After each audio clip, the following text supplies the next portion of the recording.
Hi folks, and welcome to the Meaningful Money Podcast, Season 13, Episode 6.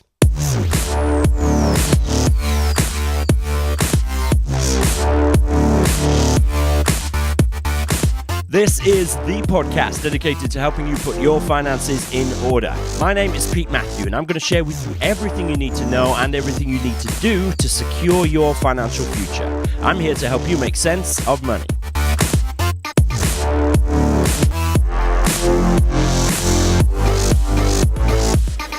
Here we are once again. Great to have you with me on this 6th episode on this Millennial finance season. Now, student finance, the whole student loan system is misunderstood, to say the very least. And because of that, it's widely feared by those who are considering higher education and their parents. I speak from experience. But it really doesn't have to be that way. As with all aspects of finance, understanding drives out fear. So, let's start learning. That's what we're going to do today. After the main body of the show, I'll look at a review that's been left this week, go over some announcements about stuff that's coming up, and talk about what we're going to be talking about next week. But before all that, remember, this podcast is brought to you with the help of my friends at 7 Investment Management. They've been helping me out here since 2011, so a long time now, and I'm super grateful to them for doing so. So please do check out what they're up to. They're at 7im.co.uk. That's the number 7im.co.uk. Go check them out. Now, my eldest daughter, Ellie, she's currently in her first year at university, and in this last year, really in the run-up to her going, I've learned a great deal about the student finance system, because you have to, right? And including the fact that so many people don't understand it properly. A key moment for me was just after I'd sat through an hour-long presentation at the university that my daughter ended up going to. And this presentation was done by somebody who was employed by the student union at the university. And, this person was, their whole, their job was to understand the system and deliver it to people who needed to understand it before their kids went to university. And he made a complete pig's ear of this presentation. Okay, I'm not going to name the university just in case, in the very slim chance this gets back to this person, but it really was a screw up, really. It was badly delivered with, I think, dangerously misleading information. Now, after the presentation, we were walking out, and I heard a father talk to his wife, and their 18-year-old daughter was with him as well. And they had latched onto a particular interest rate. We'll come back to that later. But this interest rate, what he was saying was to the effect of, well, look, our mortgage is lower interest than that. So why don't we just borrow on our mortgage rather than take out the student loans? Now, to my eternal shame, I didn't go back and put him right. Okay, I wish I had done. But, the sort of thing that Joe would have said, shh, mind your own business, Pete, sort of thing. But we need now to look at how the student loan system really works here in the UK so that we can navigate it with confidence. Okay, so remember, notes, links, all that good stuff. It's at the show notes, this page for this podcast episode, if you like. And this is the only link you need to remember if you're out and about, okay? Everything else is on there. meaningfulmoney.tv/MF6 for Millennial Finance 6. meaningfulmoney.tv/MF6. Let's have a look at what you need to know first. Okay, the first thing we need to understand really is that the student finance system is what it is, right? It is what it is. I never graduated from university, to my eternal shame. I completed 1 year by the skin of my teeth, and I failed the second year of my BSc Electronics Design degree. Ironically, I couldn't do the maths, right? But I did have the opportunity to take out 2 student loans, very different from the current system. I'm fairly sure I drank the first one of them, but the second one bought me 2 Korg keyboards. Musicians will understand, right? They were my pride and joy. Definitely the crowning achievement of my university career was buying these 2 keyboards. But certainly that was not the intended purpose for those loans. I was fortunate to enjoy free tuition, okay? Unlike my daughter Ellie, she's paying £9,250 a year for her course. Now, we can complain, I can complain, it was better in the old days, we can whine about the current system, but that just gets us nowhere. Far better to understand how the current system works and the implications of borrowing than to just waste mental energy harping on about what we wish was the case. We are where we are, the system is what it is, so let's move on, okay? Agreed? The system is what it is. Let's crack on. So, number 2, how the system really works. This is what we need to understand. Essentially, There are two elements to the student loan system. Firstly, there's the tuition loan, and that's for the full amount of the tuition at your chosen higher education institution. And you never see that money. It gets paid directly from student finance to the university, right? Tuition loans. Secondly, there's the maintenance loan. So this depends on whether you're living at home or not, and there are special amounts payable if you're studying in London. It's means tested, so the amount that can be borrowed does depend on the student's household income. I'll stop short of giving you amounts because they're likely to change each year. So, and it doesn't really matter. It's a lot of money, put it that way. Now, there's two elements then of the loan system: tuition and maintenance. But what really matters is not how much you borrow. It's how much you pay back. And that is very easy and simple to express. Ready? Here it comes. You pay back 9% of everything you earn above £25,000 per year. 9% of everything you earn above £25,000 per year. Simple as that. All right. Now that threshold is increasing actually in the very near future. From April 2019, it's going up to £25,725. So if you earn more than that, after this April, you will pay back 9% of everything you earn over that. Now, if your earnings drop below that threshold at any point, for example, if you were to take a career break to have a family, or if you're unable to work due to illness or accident, or maybe you change careers and accept a lower salary, then the student loan repayments automatically stop. Right? It's the simplest thing in the world to manage because you don't have to manage it. Certainly you're not if you're employed. Let's talk about interest rates. Basically, it depends on whether you're still studying. And if you've graduated, how much you are earning. The interest is generally above inflation, so that means that the amount you owe will increase over time in real terms. While you're studying, the interest being added to the loan is RPI plus 3%, so inflation essentially plus 3%. And if memory serves, still getting over this cold, flu-y thing. If memory serves, that was the figure that worried the father that I overheard at the presentation. So RPI plus 3 while you're studying. Now, once you graduate, if you're earning under the threshold of 25,000, the only interest added is RPI. So in other words, the amount you owe doesn't get any higher in real terms, but it doesn't get any lower either. All right? Now, if you earn between £25,000 and £45,000, the interest that gets added to the loan increases as your earnings increase, until eventually £45,000 is the sort of top level. The interest rate doesn't increase anymore if you earn more than that. And at that point, it's RPI plus 3% again.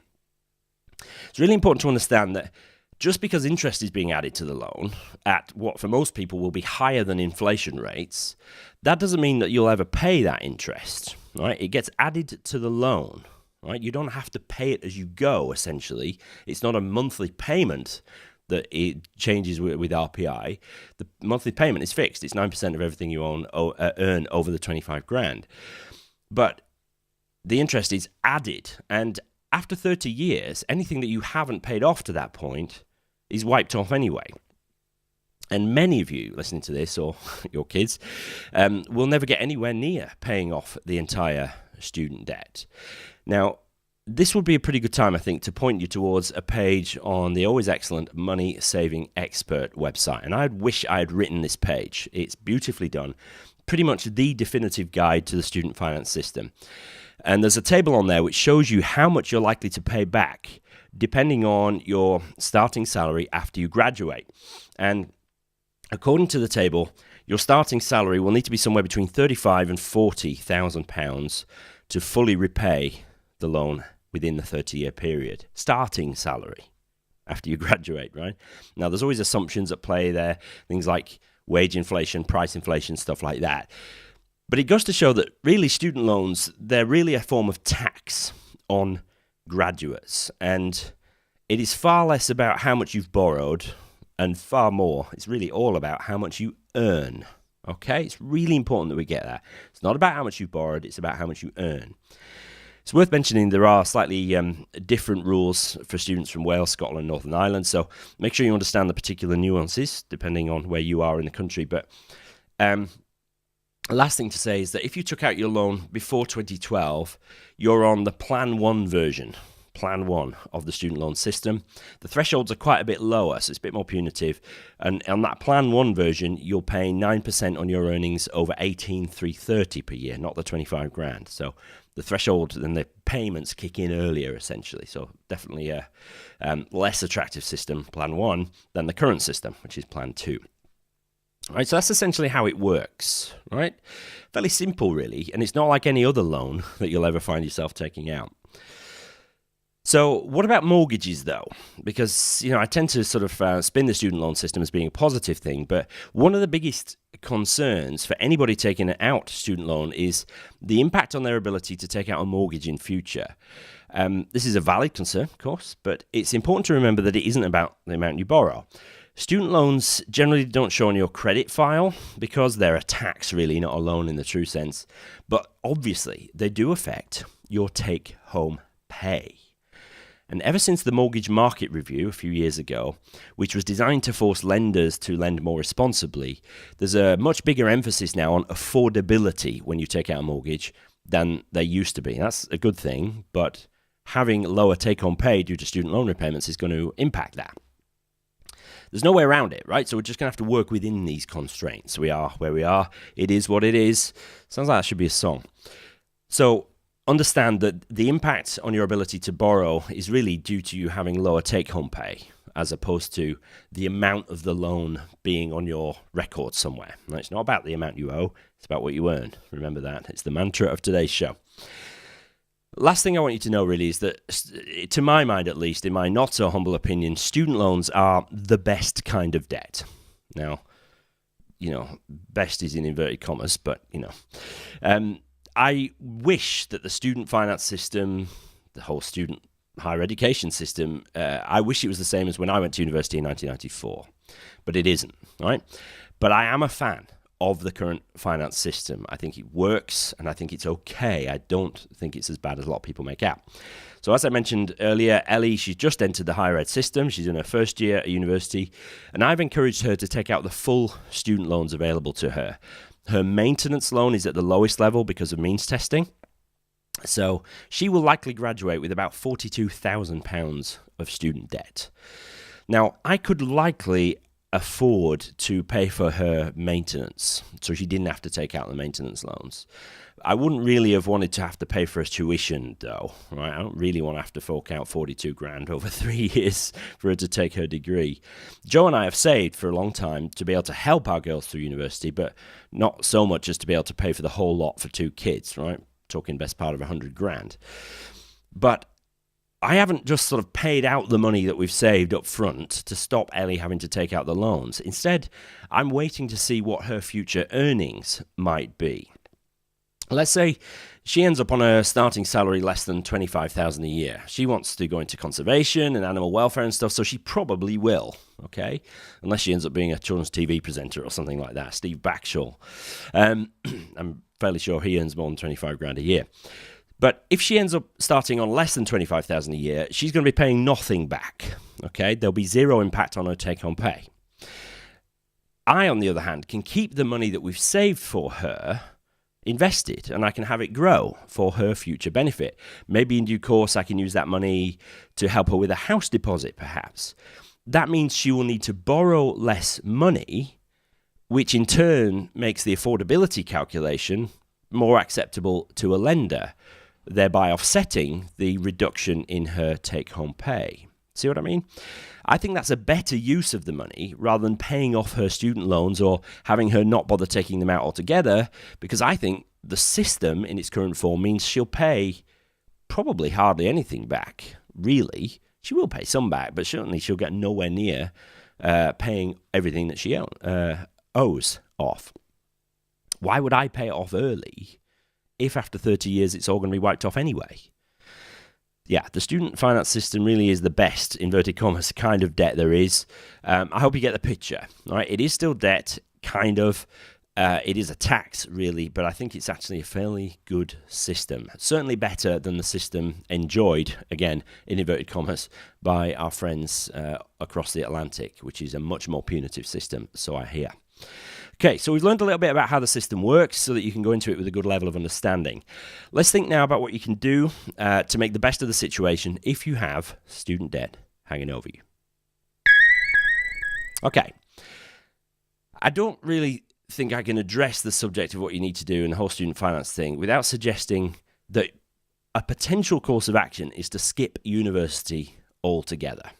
Right? Now, I'm aware that for my target audience, it's likely to be a bit late to do that, right? But if, like me, you've got kids who are thinking about university, or you have aspirations for them to go to university, I think that considering the alternatives is a very smart move, and now more than ever. A friend of mine, fellow financial planner who owns his own company, he had a nephew of his join him for work experience when he was 15. And subsequently, in each Easter and summer holiday, this nephew came in, helped with the filing, answering the phone, that sort of thing. Now, over time, Harry, for 'tis his name, saw the great work that his uncle was doing. And when the time came for him at 18 to decide what he wanted to do after that point, he asked if he could join the firm and train to be a financial planner.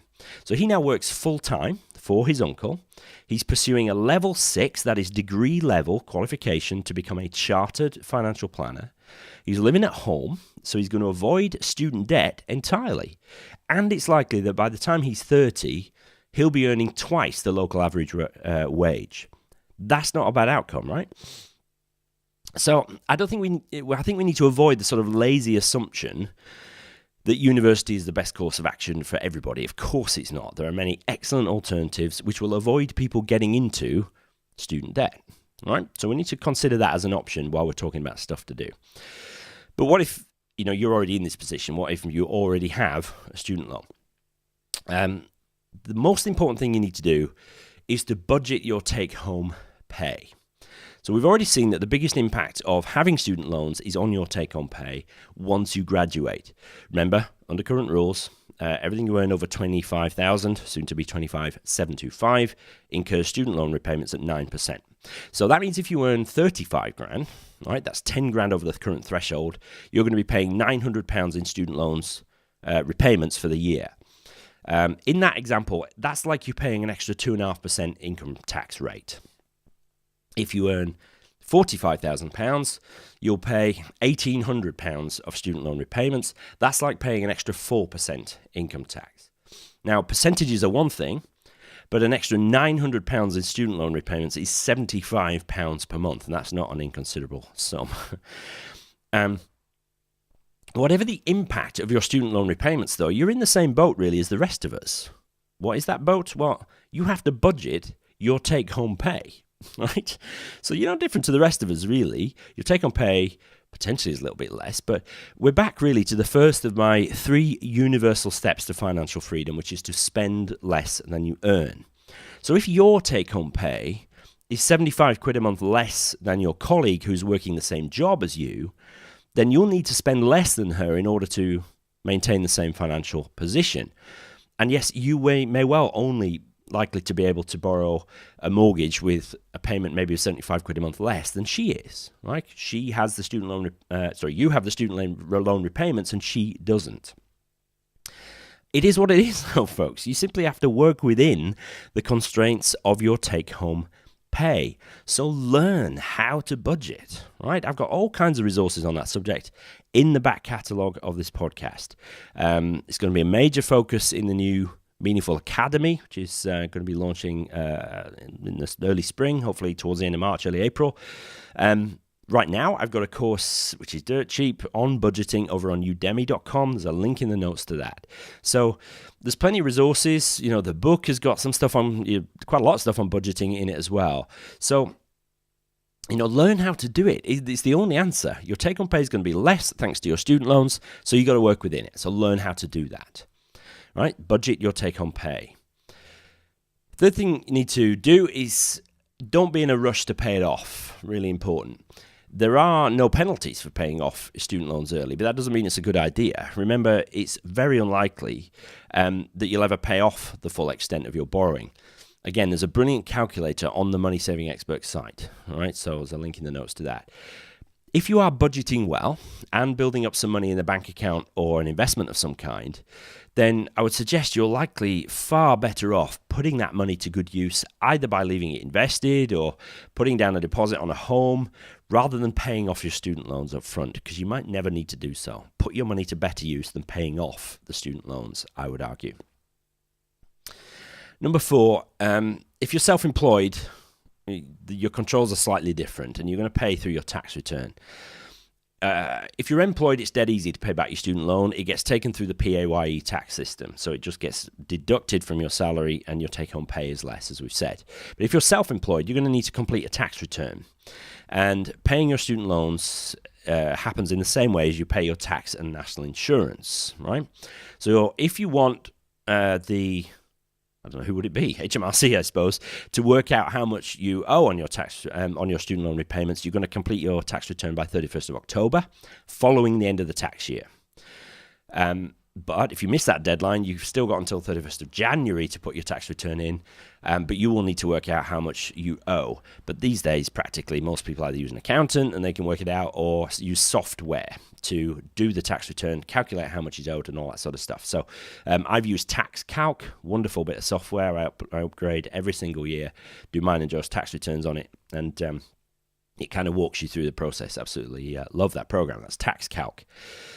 Of course, being self-employed means that instead of it coming out of your monthly take-home pay, you're going to pay student loans in 1 or 2 big lumps, January and 1 in July. Essentially, it's the same as your tax bills. You'll have an amount owing, and you'll have to pay it in one lump, essentially. So that means you're going to need to put money aside for that, right? Keep really good records of your income and expenses in your business, just good business financial management. Set some money aside for tax every time you earn it. Complete your tax return in good time, right? So is that it then? Is there nothing else to be done about student loans? If it's one of the challenges facing millennials, aren't I supposed to be offering ways to address this challenge? Well, yeah. So here is the potted guide to dealing with the challenge of graduating with tens of thousands of pounds of student debt. You ready? Here it is. 1, understand the system. 2, accept that your take-home pay will be lower as a result of you having a student loan. 3, budget like a demon, right? Demons, I've heard, are very good at budgeting. Number 4, don't complain. And there you have it. Okay? Please understand me though, folks. I know it's a big deal, all right? I don't want to be flippant about it, but if you understand how the system works, you won't fall into the trap of using inaccurate language to describe things. I hate this. You don't have a ton of debt around your neck, right? You've got lower take-home pay, and you can deal with that with good budgeting discipline. You're not crushed by the weight of tens of thousands of pounds of student borrowing. No, you understand that you've benefited from the learning and from the experience of going to university. You're grateful for that, and you're making the best of the benefits you got from it. All right? Understanding is the key to moving forward. Acceptance of the system as it is key to moving forward, rather than whining about the situation. If you're having conversations about student loans with your friends, please send them to this episode. I hope that they'll thank you for doing so. Okay? Right. That is the 6 challenges. No, it isn't. Sorry.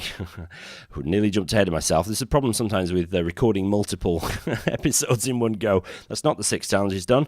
That's next week. We'll deal with the last one. But so let's just go straight to review and forget I ever said that. This is from CLR 1979, Hash. From the UK, it simply says, great podcast. Although I've previously read books on investing and I keep up to date with financial news, this podcast is still teaching me loads of useful stuff and making investing feel a lot less complicated. Thoroughly recommended. Thank you, CLR 1979 Hash. Great to have you with us, and thank you for leaving the review. If you want to do the same, meaningfulmoney.itunes if you happen to be of an Apple orientation. But wherever you listen to podcasts, if there's an option for leaving me a review, please do so. Really, really helps. Okay, don't forget that the last episode in this season, which is a few weeks away yet, will be a Q&A, aiming to answer the burning questions that this season has prompted in your minds. That's become a bit of a tradition here on Meaningful Money. So if you've got a question, I've got a special email address set up, season13@meaningfulmoney.tv. Season13@meaningfulmoney.tv, and asking specific questions about the whole millennial finance stuff that we're talking about. Right. Another mention for Meaningful Academy, something we're working on really to help those of you, initially at least, those of you who are getting started with your personal finance journeys, those who this season is aimed at. We're calling it Meaningful Academy, and it's not ready yet. Okay? So it's going to be a resource full of videos, tools, downloadables, all kinds of things to help you get on a firm financial foundation with your money. And we're going to be looking for sort of 50 founder members to join in the early stages and help us develop the content by feeding back what goes in there. Because I want you really to help me shape it into something that you would want to use. So if that sounds interesting, head over to meaningfulacademy.com, register your interest. You're not sort of signing your soul away or anything like that. You're just letting me know that you'd like to be kept informed as things develop, hoping to open the doors in late March to that initial sort of founder group. So watch this space, got a lot of work to do before that. But something which is very much open for business is the Meaningful Money Facebook group. This is a closed group, so nothing you post there can show up in your public timeline. But it's for anyone looking to take their finances seriously. We're having a great time in there. There's over 600 members at the point of recording this, which is amazing. It's not yet, as I record this, been open for 2 months. 600 people in there. Questions being asked every day and being answered every day by the community. So it ain't just me doing all the work, which is fantastic. So it's a really good, vibrant community. We're having a lot of fun in there. So meaningfulmoney.tv/community is the place to go to join that. Okay, next time we're going to be talking about the last of our 6 millennial challenges, which is financial illiteracy. I'm looking forward to addressing this one. Okay, I'll be sharing my favorite ways of improving your knowledge about the world of finance, from blogs to books to videos to podcasts. So remember, any questions on this show particularly, meaningfulmoney.tv/MF6 for Millennial Finance 6. And that's it. We're done. Let me just fade up the music. Oh, the professionalism is outstanding. Hope you've enjoyed it, folks. Hope that I've dealt with the whole student finance system in a way which is practical, doesn't sort of tiptoe around the subject, but gives you some stuff to think about and to do. Thank you so much for joining me. Remember, meaningfulmoney.tv/MF6 for questions and comments on this show. Thank you so much for watching and listening. I'll talk to you next week.